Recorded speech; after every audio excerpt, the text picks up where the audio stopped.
వచ్చి ఇదే రోజు అడగండి. ఇంకో ఓకే, మా వినోద్కి ఇచ్చేయండి, ఎందుకు వచ్చింది కూడా మా డార్లింగ్ ఇచ్చేయండి. ప్రభు గారికి ఆయన చెప్పింది యాక్సెప్ట్ చేయాలి, ఎస్ అన్నాను.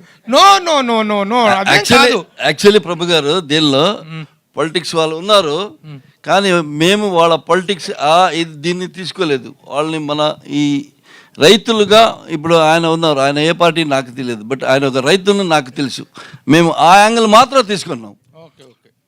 కరెక్ట్ రైట్గా మేము ఆయన బీజేపీ కానీ తెలుగుదేశం కానీ ఆయన కాంగ్రెస్, బట్ ఆయన రైతుల సమస్య ఏంటిని ఆ యాంగిల్ మాత్రం తీసుకున్నాం. నేను అడుగుతుంది కూడా చూడండి, మీరు ఏ కోణం ఎంతవరకు తీసుకున్నారో దాన్ని మేము కాదంటున్నా.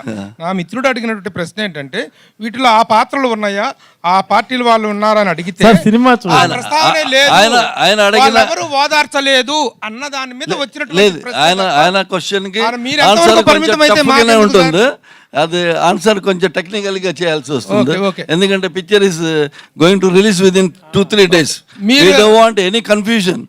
That's the reason we are giving clarity. Okay, మీకేమీ బెదిరింపులు రాలేదు ఈ క్యారెక్టర్ చేస్తున్నందువల్ల? మీరు ఎలాంటి స్టాండ్ తీసుకున్నారు?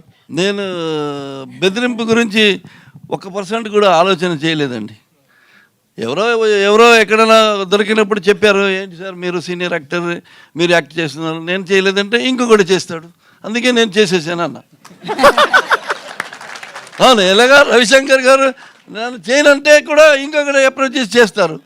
సో నేను చేస్తే ఏంటి, one of the same picture will come, అంతే అలా చేసి చెప్పా.